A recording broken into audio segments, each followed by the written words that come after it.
Namaskara and welcome to BIC Talks, a podcast by Bangalore International Centre.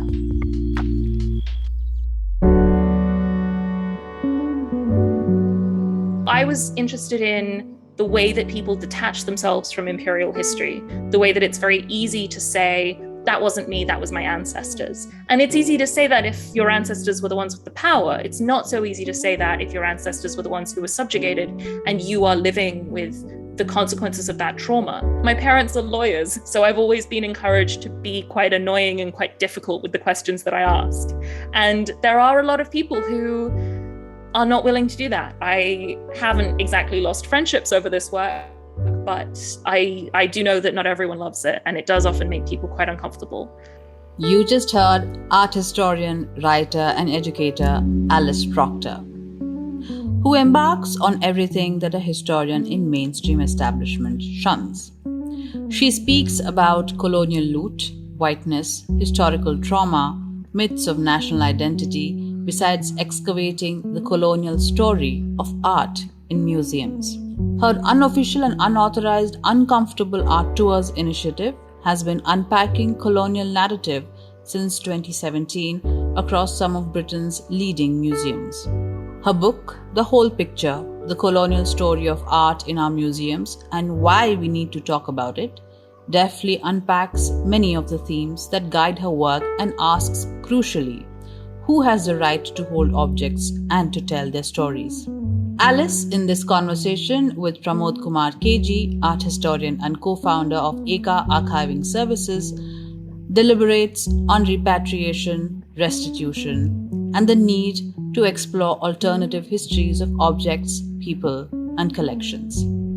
This episode of BIC Talks was originally a live BIC Streams session in collaboration with Eka Archiving Services that took place on September 17th, 2021. And now, over to Pramod. Thank you very much, Bangalore International Centre, for engaging us continuously with wonderful conversations. And I'm really happy to be back once again, in this case, as a panelist speaking to Alice Procter. And Alice, thank you very much for agreeing to be on this panel. And just to give you a brief background before we plunge right into the discussion, and also to give you some headway, Alice, I've had so many queries coming in from friends and colleagues at work asking and even specifying what kind of questions need to be asked, because clearly this is a conversation that is touching upon a lot of thoughts, and a lot of cultures across the world seem to be grappling with this problem. And lo and behold, bang in the smack in the center of it is you and the unauthorized, uncomfortable art tour. And I mean, really, the idea was something that caught us by surprise, but happily so. And the fact that you do this in England, in London, in the former British capital, in the former Raj's center for us in India, at least, it's a very interesting point. But in addition to this, what really excited me and the way I got to know your work was actually when we came across your book, The Whole Picture. I mean, the book was a great read. It's called The Whole Picture, once again, The Colonial Story of the Art in Our Museums and Why We Need to Talk About It. So we're going to keep this a fairly freewheeling conversation, running through two different aspects. The first aspect is about her unauthorized, uncomfortable art tours. And the second part of the conversations will go towards the book and the extraordinary filters that she uses when she talks about it. So as a starting point, Alice, what is the story of the unofficial, unauthorized, uncomfortable art tour, and where did it all begin? So thank you so much for having me, and thanks for such a great introduction. In 2016, 2017, I finished doing an art history degree and had focused as far as possible on engaging with the history of the British Empire. I'm Australian. I grew up in Hong Kong and I've lived in London most of my life. And so I am very much a product of British imperialism. My history as a white Australian is part of that narrative of colonialism. The fact that I grew up in Hong Kong, the fact that I'm able to live here, is so deeply embedded in the history of the British Empire. I was always very interested in trying to find ways of studying that within an art history degree. And I wasn't always supported, shall we say, by my colleagues at university, by my lecturers, just by the general state of art history and academia. Things have obviously changed even in the last 5 years since I graduated, but when I was at uni, the course was very European and very much focused on sort of the great artists rather than considering material culture or anything outside of the culturally Western canon. So I was interested in looking at British imperial history through art galleries and museums, not necessarily in terms of objects that were acquired through colonial violence and end up here, but primarily to begin with by the portraits of British imperialists. So thinking about the way that they dress themselves and represent themselves, how they pay for the paintings that end up being in the National Gallery and things like that. And from there, I decided to use my experience as a museum tour guide and use my research from university to try running some tours and sort of see what happened.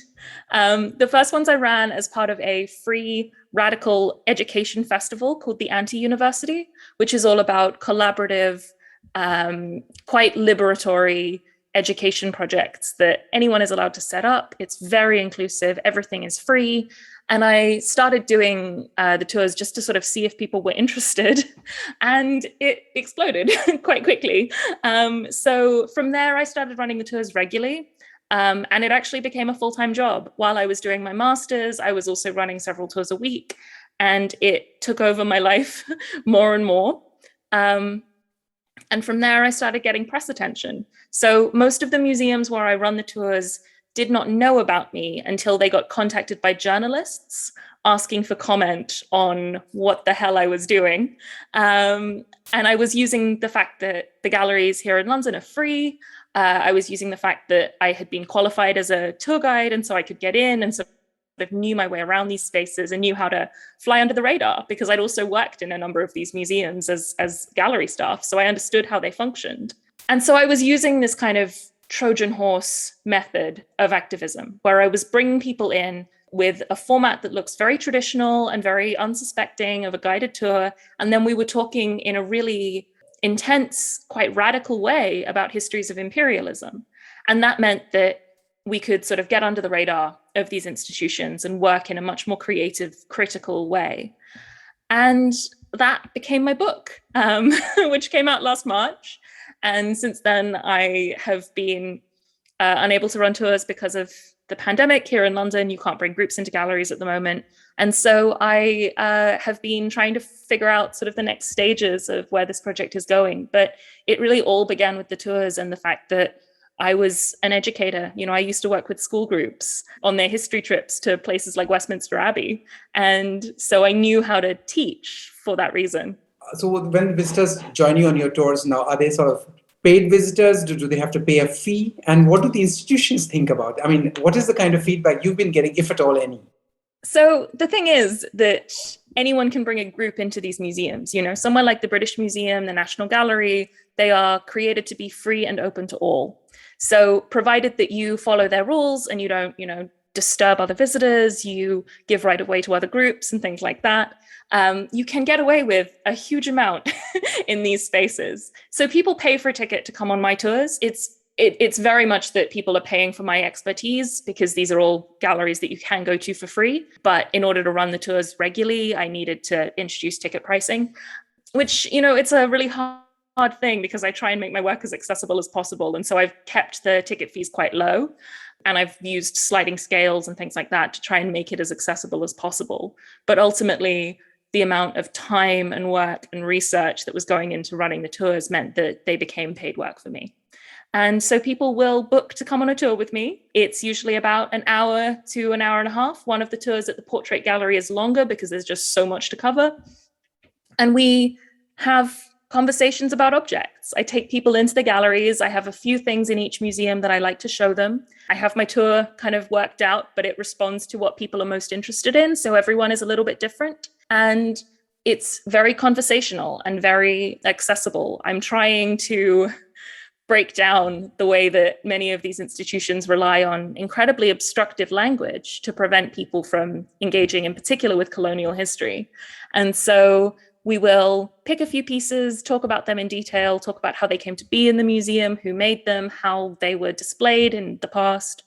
And I encourage people to share their emotional responses to these objects as well, not just to take them as kind of perfect and untouchable, Most of the time, the pieces I'm talking about were intended to be used or to provoke a kind of emotional or political response in people.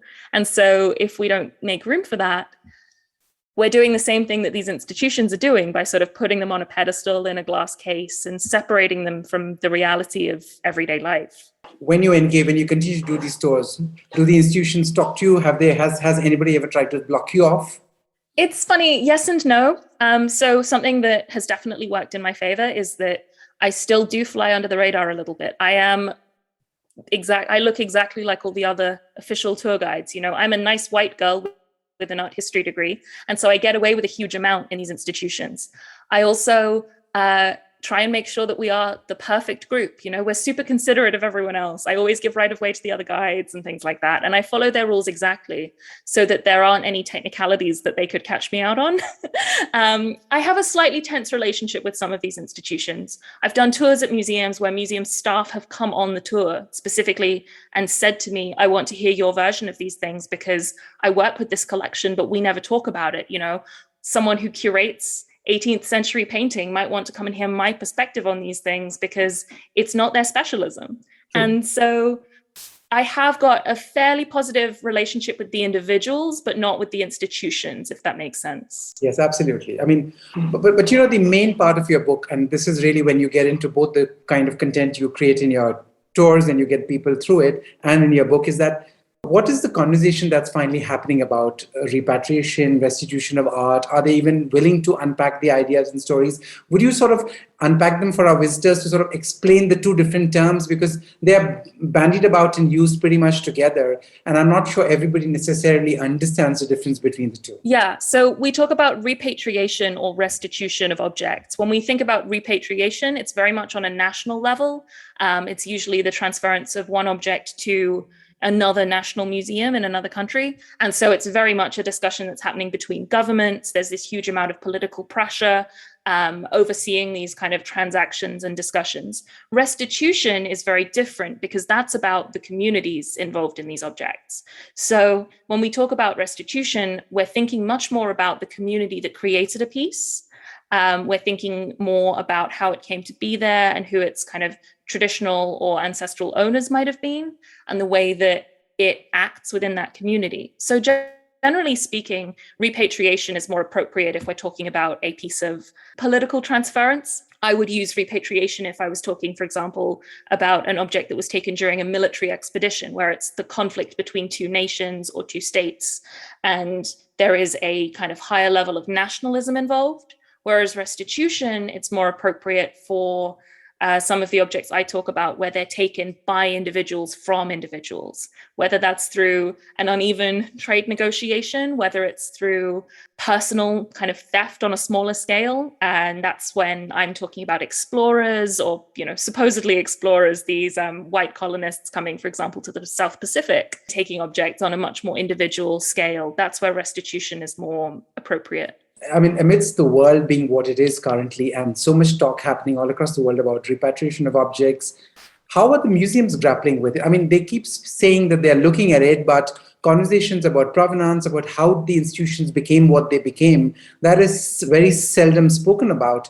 So why is there so much of a reluctance on their part? Is it just that they're scared that they'll have to give objects away? Is that just the primary fear, or are they really not quite sure themselves what to look at and where to go? So I think the biggest thing is that to engage with restitution, particularly when we're talking about museums in the cultural West, so Europe, the UK, the States, we're thinking about collections that were acquired in very violent circumstances most of the time, and in many cases where the records are not what they should be. Museums in Europe and in the UK have really benefited from selective archiving, I would say, is probably the most appropriate term, where documents that give something a legal provenance are very well preserved and cared for, but the specific details of how an object comes to be in a collection, who owned it, who brought it here, whether it was paid for, that sort of thing, tends to be a little bit sketchier. And there's this very strong emphasis on the individuals who've held an object as part of its provenance rather than the actual more transactional details of how they came to have it in the first place. So in some cases, it really is about missing information. But more than that, I think it's to do with the fact that these institutions, and the ones that I work with in particular, are deeply afraid of engaging with their colonial history. An institution like the British Museum is founded out of a personal collection that is funded by the slave trade, among other things. The individuals who then donate to that institution are people who are benefiting from and officiating the British East India Company, other forms of imperialism, their military officers, their missionaries involved in the forced conversions of different communities to Christianity, and then the taking of objects from those communities. So there's something very violent and very destructive at the heart of most of these collections. And for the museum to engage with the history of any one collection opens the door to others. So we see this really deep reluctance to engage with provenance quite generally. There are obviously cases where a museum will be quite happy to talk about maybe one or two objects in their collection, but as a general rule, the focus is far more on the objects after they enter the collection than what happens to bring them there. But is there a sort of process in place in case a restitution or a repatriation has to happen? I mean, does this vary from institution to the kind of object it is? Or is there a standard practice book saying that these are the 6 steps you need to do to make sure that this object goes back or is given back to source countries, cultures, communities? It's very, very variable. It varies nationally, obviously, but it also varies depending on whether an institution is a university collection, a state collection, sort of the royal collections have their own rules. Everywhere is slightly different. And it very much depends on who is bringing the claim, because most of the time, these claims are brought from the outside rather than the museum saying, oh, we have this thing that we should probably do something with. It almost always takes an outside force to push for restitution. And so the emphasis is placed on the communities who are seeking these objects. The government, foreign governments might make a claim against the British Museum or the V&A or something like that, but overwhelmingly the pressure is placed on individuals to fund legal cases, to fund research, that sort of thing. And in many cases, there's this need to prove cultural continuity, which is to say that the objects have the exact same meaning and value to you today as they did to your ancestor 200 years ago, which, you know, in the case of Indigenous objects from, for example, Australia, is impossible because of colonialism. So there is no clear process, and museums are very reluctant to create one because there is this deep fear of letting things go. So when this fear of letting things go happen and the fact that you don't want to acknowledge your background of how you got it, I mean, I can very well imagine them not wanting to put up a plaque right in the entry of the British Museum saying that this edifice was because of the slave trade. I can totally see that. But how are they actually dealing with it now? Is it just the front-facing end of putting up captions and text panels to some? I mean, I recall when I was looking at the British Museum, the Elgin marbles, they've got a plaque saying why the Elgin marbles should not go back to Greece. And they talk about it being of universal value and the Encyclopedia Museum, and which is available for everybody and things like that. But what are the ways that they can address these issues? So if they really had to make a change, start having a conversation with people, with institutions, with communities, how do you think they would need to go about doing this? So I would say that a lot of museums actually have really poor databasing, and they're certainly not accessible to people outside the institution. And this is a huge barrier. If you don't know what's in a collection, you can't even begin to think about its restitution. You know, if objects are not accurately documented, they're not photographed, they're recorded with incorrect geographical information or dates, which happens all the time. It's very difficult to get the information that you need to do any kind of research. So documentation from within the museum is a really important part of that process. There is research going on in these spaces. There's a huge amount of work happening behind the scenes. The problem is it doesn't always make it to the front. And when it does, it's usually in the form of quite a euphemistic plaque. It's interesting that you mentioned the one in the Parthenon Gallery, because that is, as far as I'm aware at the moment, the only gallery where the museum explicitly talks about objects being sought for return. And that's because they're sought for return by a European government. You know, Greece was never a colonial subject of Britain in the same way that other collections in the museum were. And it's a very different relationship between the British and the Greek government than you have between, for example, the government in Nigeria seeking the return of the Benin bronzes. It's a completely different power dynamic there. And also, you see the same thing with the proceeds of the Second World War and the confiscation of artworks from the Jewish community. How much of that has gone back to their people, but again, like you said, there is an unequal relationship because, again, it's largely from a European populace who is asking for things back. But anyway, one of the things that I find quite remarkable in your work, what you say is that you speak about guilt not being inherited, but responsibility is. And for me, that's a really powerful slogan. But when you interact with these museum curators, assistants in the galleries in the 21st century, how do they take responsibility of the holdings? Do they, you mentioned that a few of them did want to come and be part of your tours and look at all of this, but how do they explain this with a straight face to their visitors? Because it is not easy, I'm sure. It's really hard. And there's, I think, a significant difference between individual responsibility and institutional responsibility. And so these individuals who work with these collections might be willing to recognize that they are the inheritors of a colonial system, but the institutions will often not make that step. For me, this idea of guilt versus responsibility is so important. As a white Australian person, I have had to go through my own process of understanding the violent imperialism that created me. You know, my ancestors were directly or not involved in the genocide of Indigenous Australians. And going through this process of recognizing that I can deeply regret that, and I can, kind of hate that part of my history.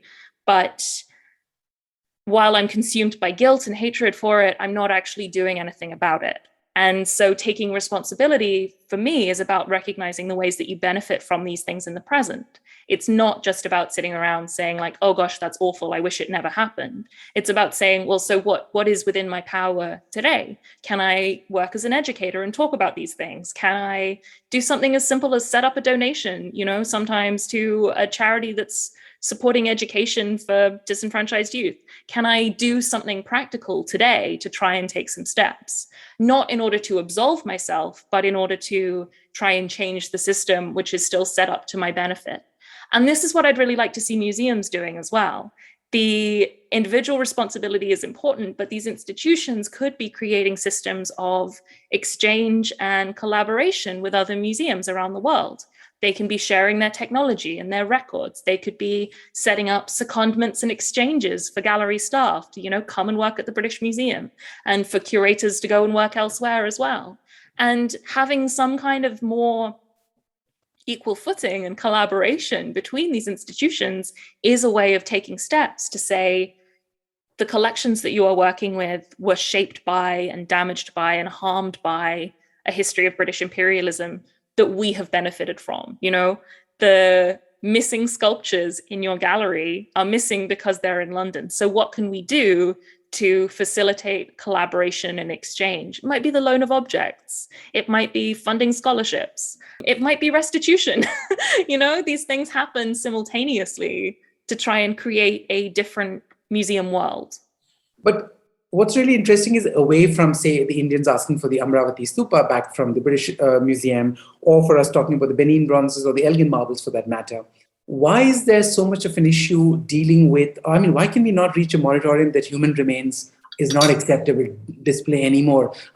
That is something that everybody in their right mind should be able to look at and say that we cannot have these on displays. Yet, even for source communities to get that material back, it has been very often a struggle. It's not been easy. Away from these objects, why are human remains still so contested? I find this question so hard to answer, because to me, it is so obvious that human remains should not be displayed in museums. The trade in human remains and skeletal remains in particular, through the medical community, through the idea of creating scientific samples, is a huge part of this.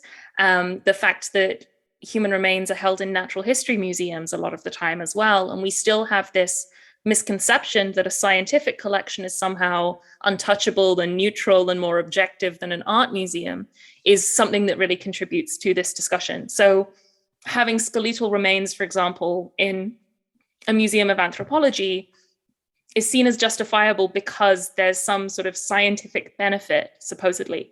I don't believe that to be true. I think that's a way of dismissing the humanity of that person, and it's enormously disrespectful. And the spectacularization of the deceased is really at the core of the European Museum project. It's one of the ways that people are invited into these collections in the first place, this very theatrical display of mummified remains, for example, from Egypt, as a kind of piece of performance that encourages visitors to come to these collections. And that sense of ownership over the remains of the deceased is something that's still very embedded within the ideals of these institutions. To me, again, it comes down to the fact that if you start talking honestly about, we have human remains in our collection, what should we do about that? It opens up the history of how bodies, live and dead, were traded by imperialism. And that's something that a lot of people are still really reluctant to go near. No, I mean, I completely get you on that point. But listen, moving away to your book, and for the whole picture, of course, and the fact that I'm constantly worried about which bits of the picture we are not seeing. But the fact is, the book has a very unusual premise. You've broken up into 4 different chapters, which are very interesting ways of context or filters. So looking at colonial collections in museums, and then you go into examples in all of those cases. What was the prompting for you to try and do this? I mean, was this your own experience of being in museums and looking at it that you decided that this wasn't a conversation happening at all? So this is entirely down to the fact that I'm a tour guide, first and foremost. You know, I'm used to trying to use objects to bring out conversations that are otherwise considered difficult or hard to get into. And I've noticed in my own experience when I give lectures and talks and things like that, if I can tie to a specific object, it becomes so much more accessible and so much more engaging. So the format of the book is 4 types of gallery. And within each type are real objects that are existing in museums that I've visited or that I've studied. So the first one is the palace, and that's about the sort of wealthy gentleman collectors and their private homes full of stuff. The second is the classroom, and that's about these institutions that are set up for the betterment of the human mind. And that's somewhere like the Victoria and Albert Museum that is very explicitly created to educate the masses about the British Empire in that case. They're very didactic spaces, they tell a very clear story, and they're intended to serve a public audience. The third is the memorial, and this was actually the hardest to write by far because it's about the way that museums can act as spaces of grief. And so that's the chapter where I engage with human remains, when I talk about the idea of displaying stories of violence and pain in a museum and the ways that we can do that empathetically and considerately. And the final section is the playground. And that's about contemporary artists working with historic collections to create a new kind of narrative and a new kind of visual culture around these past objects. So I wanted it to be as accessible as possible. I wanted people to be able to go and use this almost as a guidebook and go and visit these objects and think about them and understand them in person. When I was first planning the book, it was much more explicitly like a guided tour, and it was very conceited. It didn't really flow very nicely because I was so caught up with having this beautiful museum map that I would take people through. But the 4 sections are kind of the survivors of that talk about different approaches to the same stories. And so certain figures and themes and objects pop up again and again in the different collections. We see Joseph Banks appears a lot. There are references to the same people again in different collections. And so I wanted to have a sense of continuity between them as well. Yeah, I mean, because what's fascinating is that the human enterprise that went behind creating these museums is quite an interesting story. And I completely realized that if that was to be put up front, people would really look at the museum in a different way. And that's a very important point, otherwise, that you bring up that, and that is really reflecting on the title of the talk as well, is that you can make trouble if you want to, because the museum need not be this hallowed or art space where you're not allowed to question. You are completely allowed to question. But to go back to your book, really the neutrality of the V&A displays, and when you particularly talk about the South Asian material, that has been problematized by you very, very well. And I was fascinated to read your account of the Tipu's tiger and its trajectory from object now down to merchandise. Would you sort of elaborate to our listeners the politics of museum merchandise and the fact that there's a continued monetization that is happening on colonial loot, and really the eventual irony that there are so many South Asians who are going out and buying some of these recreated objects? I mean, that is something that I find quite extraordinary. But yes, I'm very curious to want our audience to get a sense of that. So one part of my tour at the V&A, a large part of my tour at the V&A focuses on the South Asian galleries, particularly the objects acquired via the East India Company. And we talk about how they've been displayed over time, particularly the circumstances under which these objects are acquired, and then the fact that in the galleries, they're almost always only mentioned with the name of the person who donates them to the institution. So there are lots of objects that come from the collections of army officers, people who are acquiring them as the spoils of war. And there's very, very rarely mention of how those objects come to be in the collection. One of the sort of star pieces of the V&A's South Asian collection, and frankly, the museum as a whole, is the tiger organ from the Palace of Tipu Sultan that is taken in 1799 by the British. And it has this incredibly fascinating history where it's this object of political power that then is treated sort of like a toy when it comes to Britain at first. There's a discussion, because it represents a tiger, of putting it in the Tower of London, which was the zoo at the time. So it needs to go with the other wild animals. And eventually they put it on display in the East India Company Library, in their museum. And people are fainting at the sight of it because it's so frightening. But it's treated and described as a toy when it's on display there. So now it's in the V&A, which is explicitly a museum of design. And the story surrounding it is about Tipu's love of the motif of the tiger. So there are other objects from his palace there that show the tiger design in textiles, things like that. There are some of the medals that were given to British soldiers after the Battle of Seringapatam that show the lion and the tiger fighting. So the British lion and the Indian tiger kind of in conflict. And you can buy from the museum gift shop a little Christmas decoration of the tiger. I don't know if this is a clear enough image of it, but I have one on my desk, and it's like a children's toy, but it's this felt ornament that costs £17 that you can buy in the gift shop. And I use this to talk about the way that objects become kind of tamed by museum collections. This is something that has enormous kind of social and political power, firstly, when it's created, secondly, when it's displayed in the UK. And now it's just something fun that people go and see because it's cool. And you can have one and keep it in your home.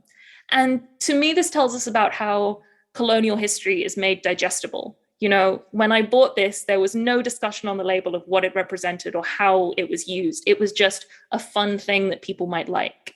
I have a collection of things like this. You know, I've seen objects which are toy soldiers made to look like Maori warriors, which is incredibly disturbing and weird. I've seen a rubber duck dressed as Captain Cook, for example. And these are like quite horrifying, strange objects that tell us so much about the way that history and material culture in museums is made digestible and kind of safe and fun and detached from its political and cultural meaning. You call yourself, at the end of the day, quite a lot of times, and you frequently say this as a product of the empire, and you speak about the white privilege that you come across amongst your colleagues as well. And the fact that you've chosen this path, and this is the kind of conversation that you're talking about, do you make your peers uncomfortable? I'm not talking about the museums, I'm talking about other colleagues in the field, in the museum field. How do they deal with you? Are they able to talk to you about it? I mean, is it something, are there times when they come to you and ask you as to explain this to me, unpack this so that I'm able to do something similar, or is it not spoken about at all? It's a real mix. So when I started the tours, the research that I was doing came out of one of the modules I did as part of my undergraduate degree, which was about the art of the British Empire. And most of the people in that class had some connection to British imperial history. And it was by far the class with the most diverse student body. Virtually everyone was part of the Commonwealth or a post-empire country. And it was much more engaged in that history than any of the other courses I'd taken. And that was really striking to me because most of the white people from my course were not in that room. And so I was interested in the way that people detach themselves from imperial history, the way that it's very easy to say, that wasn't me, that was my ancestors. And it's easy to say that if your ancestors were the ones with the power. It's not so easy to say that if your ancestors were the ones who were subjugated and you are living with the consequences of that trauma. I'm lucky that the way my parents raised me was to think about this and to ask questions about this. They're Australian, obviously. Growing up in the UK, I was very aware of the difference between the stories I was hearing at home and the stories I was hearing at school about what Australia sort of meant and represented within imperial history. But my parents are lawyers, so I've always been encouraged to be quite annoying and quite difficult with the questions that I ask. And there are a lot of people who are not willing to do that. I haven't exactly lost friendships over this work, but I do know that not everyone loves it, and it does often make people quite uncomfortable. But this is something that I can do, with the experience that I have and the background that I have, is talk people through their colonial history in a way that lets them take their time over it.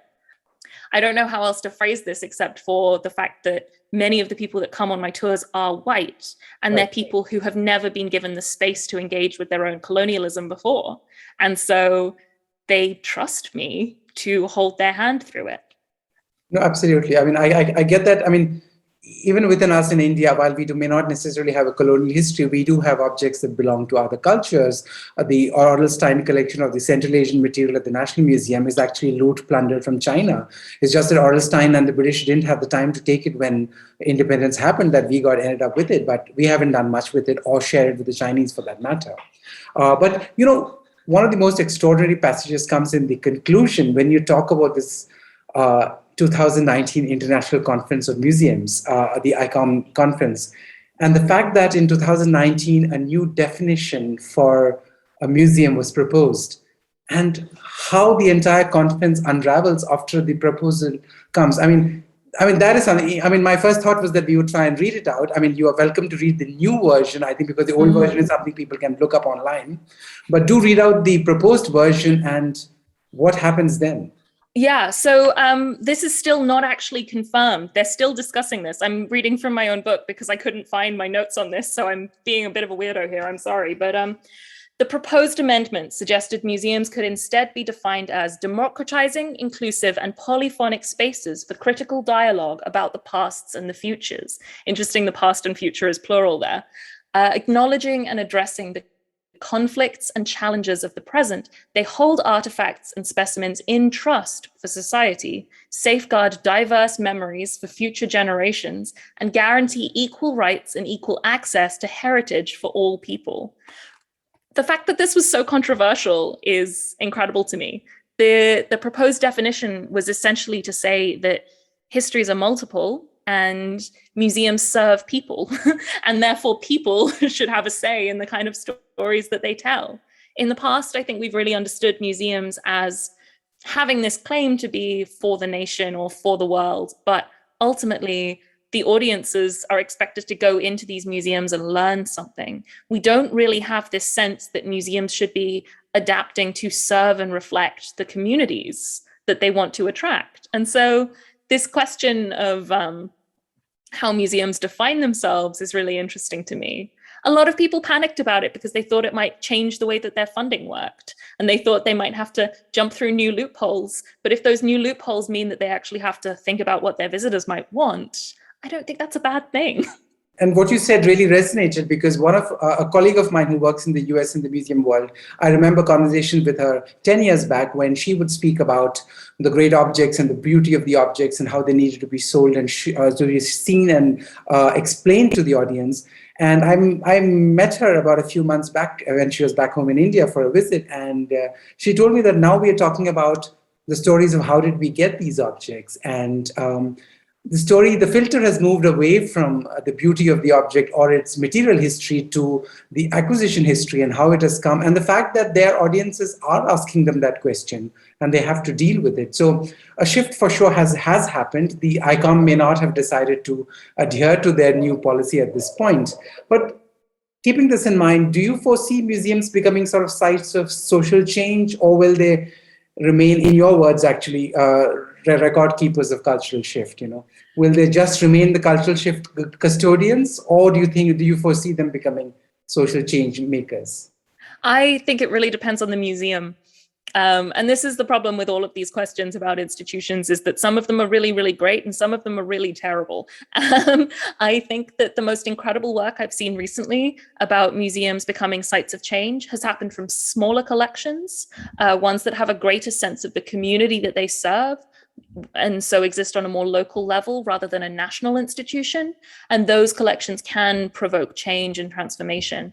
I would also say that some of the most amazing things are happening in university museums, because there is a body of students there who are ready and willing to do the research and do the work, and who recognize the importance of challenging these collections, because they're going straight from a class where they talk about decolonization into the museum store cupboard. And so they're engaging with it in a very different way. There's an incredible example in the Manchester University museums, which have repatriated human remains to Indigenous Australian communities and are working to ensure the repatriation of other objects that are taken during colonial conflict in Africa, for example. And that's something that's very much happening because Manchester understand that their audience and their students want to see this, they want to engage with it. And that's incredible. I find that a lot of the change has probably come from the African community, who worked very systematically around their collections being robbed, things taken away from the continent, how they have almost next to no objects to talk about their haloed past of any kind. The fact that they've organized themselves, a critical mass of written material has come both in popular writing and in academic circles. So there is a space for discourse and discussion. Unfortunately, we haven't really had much of that in India. Our conversation begins and ends at Kohinoor, and I really don't know what we'll do even if we were to get the Kohinoor back. And again, there's a big problem there because Pakistan would claim it, Ranjit Singh family would claim it, we could all claim it, so God knows where that's going to go. But the fact is, there is so much of critical writing happening. Can you sort of highlight maybe people, groups, institutions, or writers who are talking and working on this so that people can say, look up some of these examples and try and understand what the way forward is? Yeah, so there are some incredible cases for restitution happening at the moment. There are museums being built is the big thing. And these are institutions that are being created on a state level because they don't have collections right now. And so they're pushing they're changing the discussion for restitution. The most obvious example is the museum that's being built in Nigeria that's going to house objects from Benin. And there is this drive to repatriate objects that are very explicitly taken in a moment of conflict. And, there are photographs and there are documents that catalog that in a way that is quite transformative. I would also point people towards things that are happening with the Magdala collection, which is taken from what's now Ethiopia. And these are pieces that are acquired by the British in 1868. They're mostly taken in the aftermath of the Battle of Magdala, and so they're royal treasures and sacred objects. And there are tabots, which are sacred tablets that can only be viewed by priests that are held in British museum collections and therefore can never be put on display. And so the discussion about where these objects should be is very, very live right now. I think one of the reasons that the discussion around objects that are taken from African countries into European museums is so potent is because of the pushes that are happening in France around restitution. So the Savoy report came out a couple of years ago, and that argued that French museums should have 5 years to prove that they had the legal right to an object or return it to its community of origin. However, that document only specified objects from sub-Saharan Africa. So it ruled out anything from Egyptian collections, and it ruled out anything from Algerian collections, for example, or from French colonies in the Pacific. And so it creates this very specific question around restitution. And that has really helped fuel the research and work that's being done on repatriating these objects. A lot of communities and marginalized societies are not featured in any of these museums. Like you speak, I heard one of your podcasts where you talk about people who don't exist in the portrait gallery, about people. How do you think you can represent these communities into these spaces where, even in India, we talk about the National Museum, but the fact is there are tons and tons of cultures across the country which are not represented in the National Museum. In fact, very early on, the Indian Parliament took the decision not to create a national culture policy because they were not worried about what would come in, but they were worried about what would be left behind and not included. So how do you include marginalized communities whose art objects just don't exist, or we don't have easy access? I think talking about why that access isn't there is a really important part of this. So, for example, one of the things that comes up a lot in my work is the fact that in the British Museum, there is more space given to objects from ancient Greece and Rome and the ancient Mediterranean than there is to the continents of North America, South America, Africa, Asia, and Oceania combined.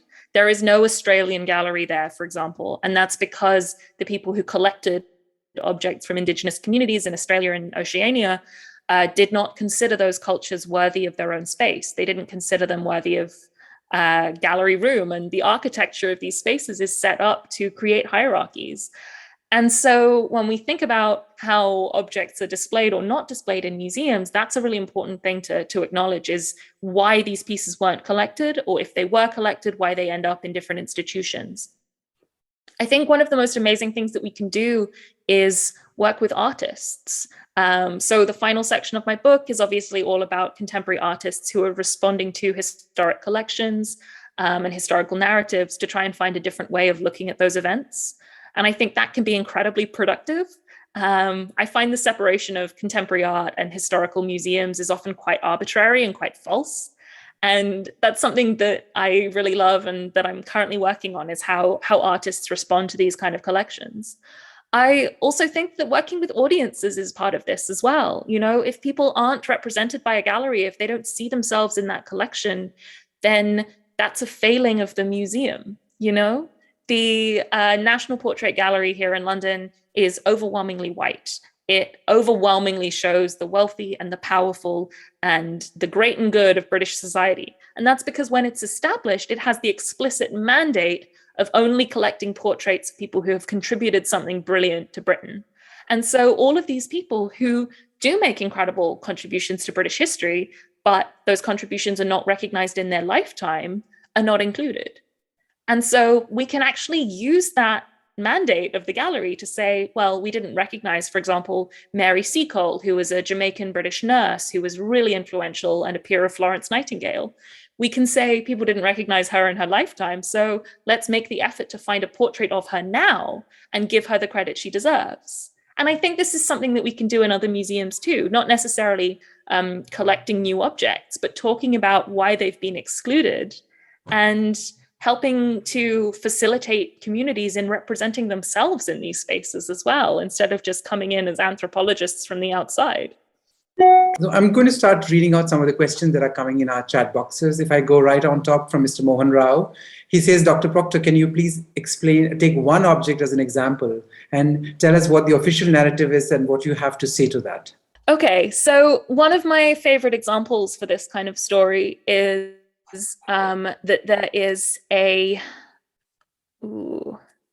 there's a portrait of Joseph Banks, who's someone I work with a lot in these collections. Banks was the botanist who traveled with Captain Cook on his first voyage to the Pacific.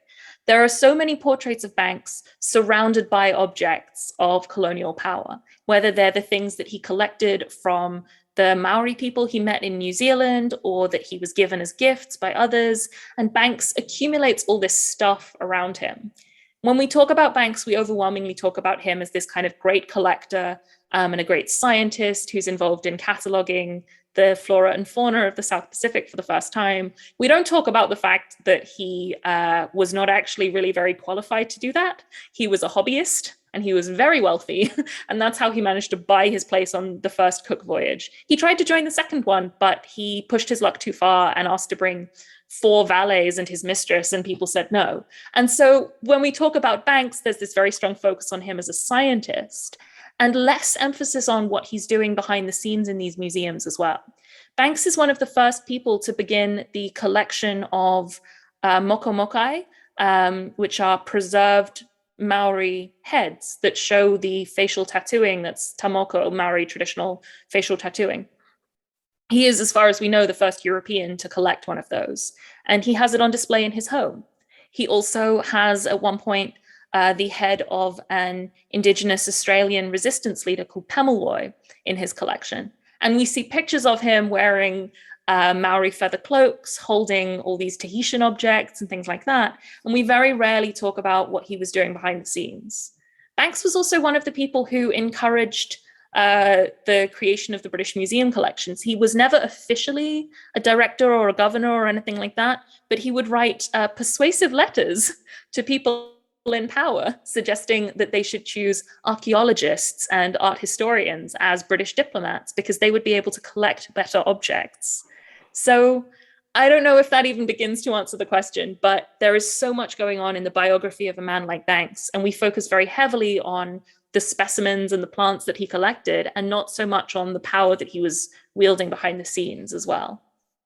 So we've got two questions from Bharti Lalwani. I'm going to go to the second one because I just find it's perhaps more pertinent to what we are speaking about today. She says, let's also talk about how much museums charge academics of color in terms of licensing fees to use and publish images of their collection that prohibit knowledge production. I'm sure this is something you hear. I mean, we face it all the time when we are asking for images. And this is where I guess I sort of tried to touch on this a little bit earlier when I was talking about museum databasing being an obstacle, but access to these images, access to these collection records and catalogs is a huge, huge barrier. If you can't physically go to the museum and dig through the store cupboard, you're relying on the digitization of these things. You're relying on extortionately expensive image licensing and things like that. I hate it because it's just another way for these institutions to exert their control over these objects. You know, for a museum to copyright the image of an object that they do not hold legally in order to prevent the people who would want to study and work on that object and potentially work for its restitution from accessing it is unfathomable and like deeply repulsive. They've got a very tricky line for that. What they say is that we are licensing the photograph we've taken of the object and not the object itself. So, I mean, it is quite preposterous the way. So we've got. I mean, there's actually something really fun happening around this at the moment with 3D copying and the way that objects can be scanned and replicated, which can be a really exciting way of enabling objects to travel. You know, maybe something could be repatriated and the copy stays in the museum for study, for example, 3D scanning and things like that. But there have been cases, I believe in the States, where the museum created a scan of the object, kept the scan, returned the original, but maintained the copyright of the image. So this repatriated object could not be photographed or reproduced without permission from the Smithsonian or wherever. Wow. And like, that's wild. So we've got a question from Leher Appaiya. She says, there has been some discussions around how statues commemorate problematic figures should be removed and instead placed in museums, Rhodes, Colston, Confederate heroes, etc. I would be interested in hearing your thoughts on these. I mean, I know you briefly spoke about it earlier. So I said actually before the call started that I have a print above my desk that shows Colston's statue going into the river in Bristol. And I've got another one on the way that shows the statue of Robert E. Lee being pulled down in Richmond, Virginia. I am really interested in the way that the destruction of a monument becomes a new kind of artwork and a new kind of memorial as well. And this is something that I'm currently researching and trying to write about. But more generally, I think we need to understand that the destruction, the supposed destruction, the transformation, shall we say, of a statue, whether that's its destruction, its graffitiing, its recontextualization, is a creative act. And in removing a statue, we are creating something new with that empty space. We may also create something new with the physical object, but we are making room for a different kind of commemoration. I support the removal of statues, to put it very, very bluntly.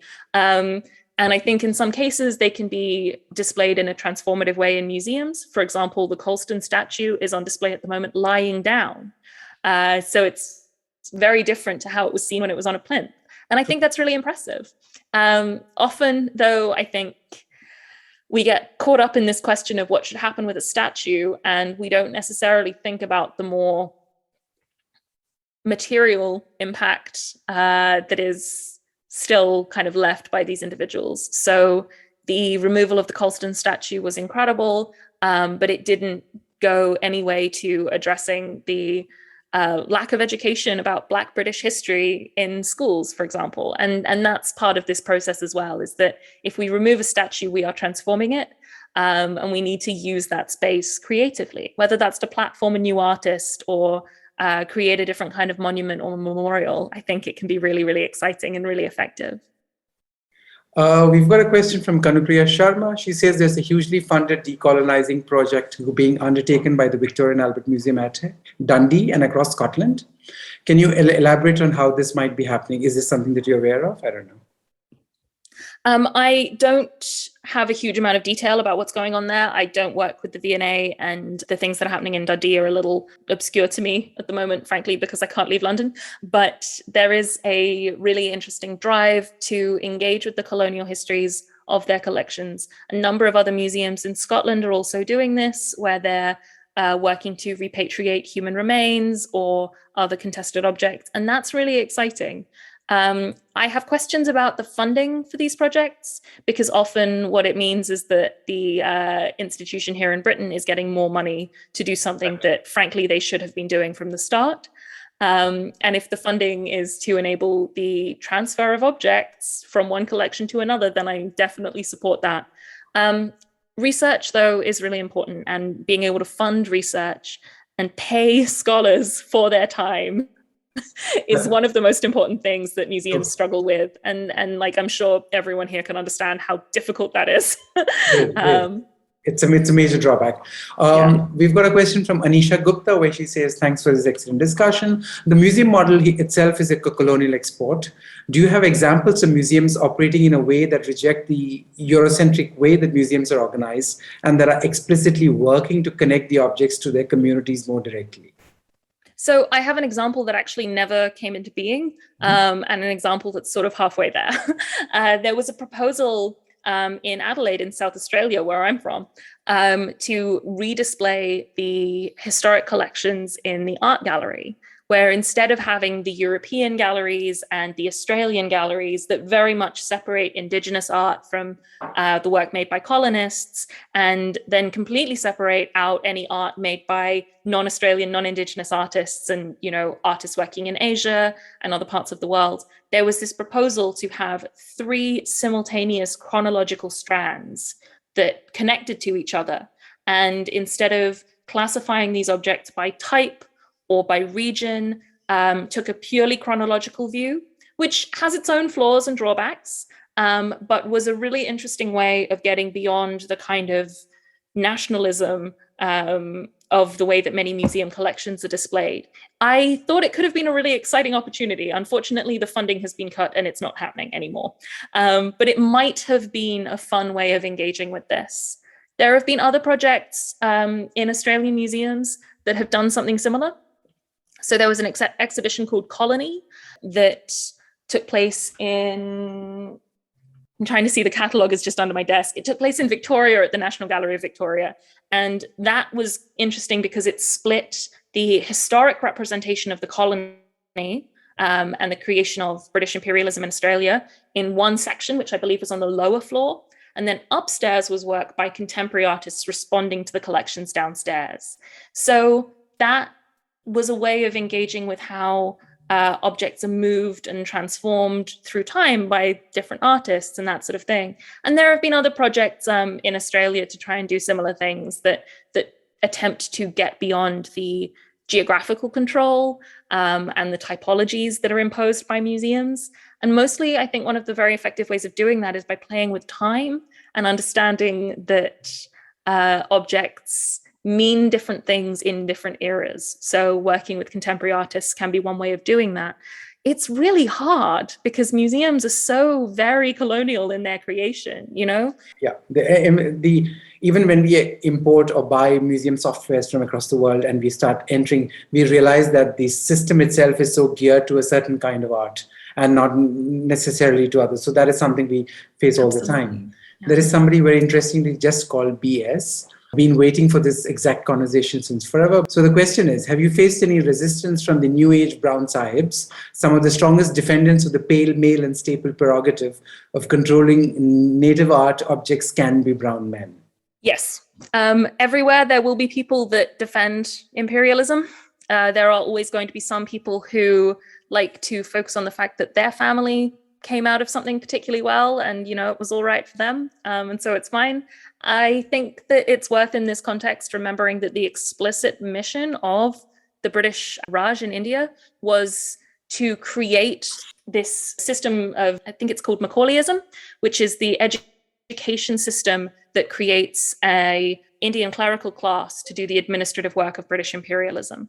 And there's this very specific quote about how the intention is to create a class of people who are Indian in blood and color, but English in taste, in education, in intellect, and in sensibility. And that's like this very explicit mission statement that's put out in 1858. And so that is part of this history too. And that was effectively done in the British Empire all over the place, not only in India, but in parts of Africa, in parts of Asia, the creation of social classes who see themselves as protected by and benefiting from British imperialism, and who are educated in its desires and structures.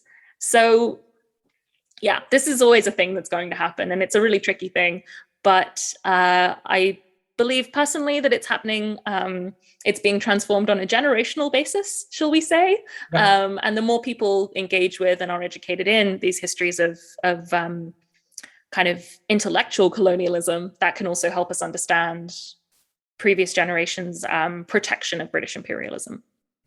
So we've got a question from Shoshin Studios, very interesting and fairly pertinent, I think. To what extent are the museums reluctant to completely digitize their entire collection, which is being discussed over the last 2 years, and have museum and museum laws? Because one of the things constantly you hear when you ask for repatriation from England, from Britain, is that Parliament has to take a decision and pass a law. They can't do things on their own. That is really one of the answers promptly given out. But having said that, digitized collections are far more non-European. I've noticed that American, Australian, other collections are far more digitized than European collections, or British collections are for that matter. And British Library, and I know the V&A to some extent, you can download, but not images of very high resolution. And they've got a wet mark so prominently put all over it that you really can't use that pretty much for anything. Your take on that? Yeah, I think this reluctance to digitize is so important, because it tells us so much about how institutions don't want to surrender control over their collections. The reluctance to digitize is a way of maintaining control and maintaining power over these objects. The question of copyright and things like that does also come into it, but the laws that protect museums are a really tricky thing. The British Museum Act is its own beast. Most other institutions here in the UK are not covered by the British Museum Act, but they have their own rules about the preservation of cultural heritage that also protect them. And it is very much set up to be as small c conservative in the sense of keeping objects as possible. Frankly, it's also quite large c conservative politically. I think digitization represents a kind of threat to the keepers of knowledge. Obviously, a digital image, a reproduction, is never going to function or work or exist in the same way as the original object, but it represents the erosion of the museum as the institution with all the answers. And when these objects and these histories become more accessible, people start to pick holes in them. This is something that we see with the destruction of documents relating to imperial history. You know, the whole intention of Operation Legacy is to remove the records of British colonial action, law, politics, massacre, anything, in order to prevent its study by future historians. And museums, consciously or not, I think mostly not consciously, are reenacting that. They might tell themselves it's because they need to protect the object as far as possible, that it's because the object is not the same in a digital reproduction, and they might cite Walter Benjamin and make a big deal about how it's all about the aura of the original. But True. Ultimately what they are doing is reenacting this process of colonial gatekeeping. Priyanka Sheshadri asks us, what are some of the secretive ways museums have covered up their dubious pasts? I know of an Oxford college that removed its portrait of Curzon very quietly and distracted people by replacing it with its first portrait by a woman artist. You do get this all the time, a sneaky little rehang or a label taken off the wall. My personal favorite is when an object is removed and the little sign is put up saying that it's been taken for photography. It's been taken to be photographed or studied or something like that, and it just never comes back. Currently, the Parthenon galleries at the British Museum are closed to repair the ceiling because the ceiling leaks and the gallery keeps flooding. And the official reason is that it's, restoration, and they're doing maintenance checks and things like that. And this happens all the time. People take down an object or they take down a painting and they kind of sneakily shuffle it off somewhere else. And say they're doing more research or they're photographing it and it just never comes back. So yeah, it's very common to see institutions do this sort of distraction technique, like you're saying, where they'll commission something new or they'll put something new up, or honestly just straight up switch the display around when no one's looking. I have not been back to most of the museums where I run my tours for quite some time because they've all been closed and the pandemic and things like that. But I will be very interested to see what moves, what's still where I left it, really. But also speaking, I mean, now that you've spoken about the Parthenon Gallery getting water coming in, the fact is I don't even see British Museum labels talking about the fact that some of the marbles had other colored patina on it, which was cleaned up during past conservation effects. And so the original object has really been distorted and changed. And here we think of the British Museum and some of these institutions as the paragon of conservation techniques, and the fact that this is not even acknowledged, it's a problem. But anyway. Well, I mean, you want to talk about conservation and damaging objects. You mentioned the Amravati Stupa earlier, and that has been through some irreparable damage because of how it's been displayed in the British Museum. And now it's in its own little refrigerated lockbox, which is very hard to see and very hard to get to, and is made quite obscure within the gallery. Both the times I went last, I just couldn't enter the Amravati Stupa because they kept having some news story about why we couldn't access it. Yeah, and that has been catastrophically damaged by its display in the British Museum. Like, that is part of its history now, and there's no mention of it.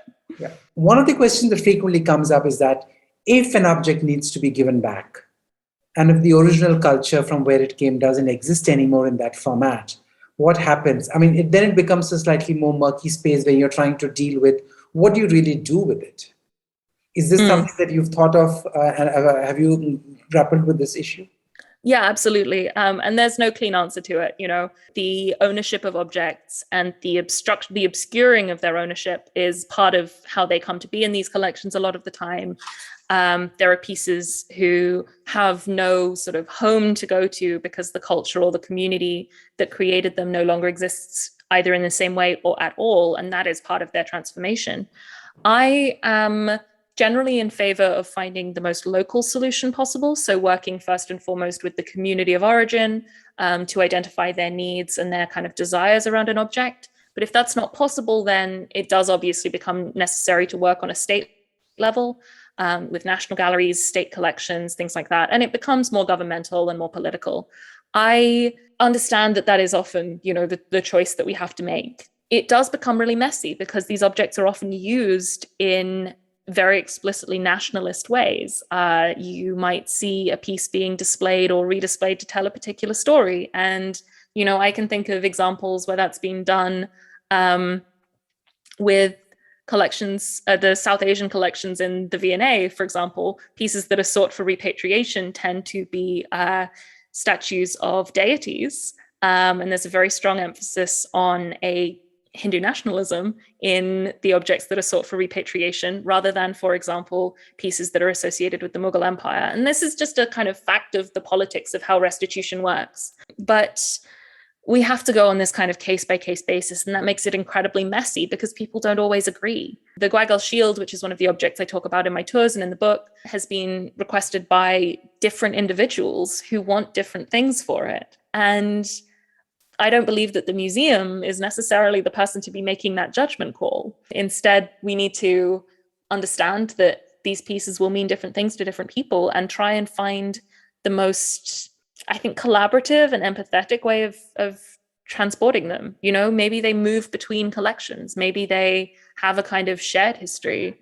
I don't want everything to end up in some sort of Swiss art port where it's in a dead zone that has no political jurisdiction, because that does also, like, that runs the risk of happening. But I would like to see objects repatriated with the understanding that they will be loaned, for example. So, I mean, exactly what you said towards the end is that very often we know of pieces that have come back to India, but have gone promptly into a store and nobody's seen or heard of them after that. And in some cases, at least in the state of Tamil Nadu, all the bronze sculptures were brought in and kept in safe custody in bronze storage units. And then they all caught the bronze disease, and many of them have sort of got ruined. So it is a problem both ways. So it needs really much more careful nurturing. But listen, coming towards the end, we probably have time for a couple of more questions. What do you really want museums to be like today? I mean, especially those that are outcomes of a colonial past. Is that something that you think about? Yeah, all the time. I do the work that I do because I want museums to be better. I don't want them to cease to exist. I want them to be more honest and more transparent in the stories that they tell. This is kind of a thing that I say all the time, but I think museums are too big, and exhibitions in particular are too big. And I would like to see a very different approach to objects, where instead of thinking about them in the context of a blockbuster exhibition where you're telling this big story with loads and loads of pieces, we instead focus in more detail on maybe one or two objects. I obviously am biased because this is how tours work. You pick 5 or 6 objects and you use them to tell specific stories. That's what I've done with the book as well. But I think that approach can be really effective, where instead of trying to see, the history of the world, you're looking in a more focused way at a few pieces and understanding the stories that they tell. And that is more of a world history than you're ever going to get by seeing 400 objects. You'll understand them in greater detail and greater depth. I want museums to be better. I want them to be more equitable. I want them to repatriate objects. I want them to be transparent about the objects that come into their collections. And I want them to talk honestly about how they got there and the claims that they have on them. And I would just like that level of transparency to be unremarkable, for people to talk quite honestly about the way that things are displayed, and to engage with the powers that brought them there, to think about the biography of these pieces and make it more transparent. That's really what I want at the end of the day, is for museums to be fairer and more representative to the communities that they claim to serve. I'm going to go to Anjana Janardhan, whose question is, do you know of any museums in the West actively, explicitly sharing training education to develop their own collection, safely preserve objects once repatriated, or knowledge about conservation methods with museums in Asia? So are museums in the West sharing information with museums in Asia, Africa? So I think this is very much an ongoing process. As I mentioned, the museums in Manchester have been working really hard to create relationships with communities in order to repatriate objects. And I think that's a good example because they're willing to learn from those communities. I actually, funnily enough, I think there are some really great examples of this happening in Australia. Australia has its own funny position within colonial history as both sort of subjugated and subjugator when we think about white and Indigenous Australian history. But there are a number of museums that have been working very deeply with colonial collections to try and understand how they display them. So this is a show that's currently on in the art gallery, the Australian Museum. It's called Unsettled, and it is a show that is explicitly curated from an Indigenous Australian perspective. So the curators and the staff involved are overwhelmingly Indigenous, and they also worked with members of communities outside of the museum world to talk about how things should be conserved and displayed, and try and find the best way of caring for objects whilst also respecting them with their traditional significances. So I think Australia can be a good place to look to for this, because of that sort of weird colonial anxiety that is essential to its history, being a British settler colony, but also having a colonized population means that there is a very different kind of power dynamic going on around museums. And I think that can be a place to look to understand how we can learn from this. On that wonderful note, thank you very much, Alice. Thank you for hanging in there and listening to the full conversation. If you liked what you heard, do share it with friends and family. You can also leave us a review or rating on iTunes and Apple Podcasts. The crew behind this podcast is Gaurav Krishna on sound supervision and production, with support from S. Sarvanaraj and Raghu Tenkaila. Episode artwork and design is by Chandni Venkataraman. Don't forget to subscribe to our channel on your favorite podcast platform. It can also be accessed on our website, bangaloreinternationalcentre.org. This is Lekha Naidu, signing off on behalf of everyone at PIC.